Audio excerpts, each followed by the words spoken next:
One of the convicts in the Slender Man case is missing. Morgan Geiser was last seen in the area of Cronky Drive in Madison last night. Our Shayna Najawan has been working to learn more and joins us live from the News Now desk. And Shayna, what is the latest?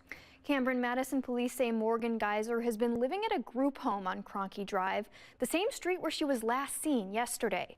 They are not releasing the name of the facility, but say Geiser cut off her Department of Corrections monitoring bracelet around 8 p.m. Geiser left with an adult acquaintance, and right now police are not identifying that person or sharing any information about their role.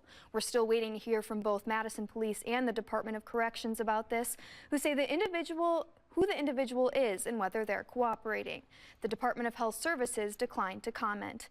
Now, this comes after a Sun Prairie behavioral health facility declined to accept Geiser as a patient back in August. They said they could not provide the level of supervision that she required. At the News Now desk, Shayna Najawan, WMTV 15 News.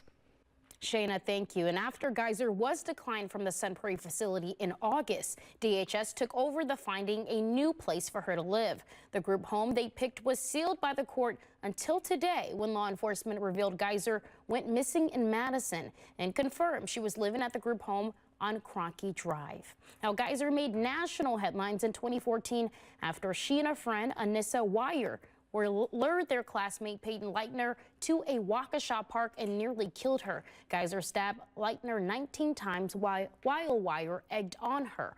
All three girls were 12 years old at the time. Geiser and Wire told investigators they stabbed their friend to impress the fictional character Slender Man. In March, a Waukesha County judge ordered that Geiser be released from the Winnebago Mental Health Institute after 3 psychologists said she was prepared for supervised release.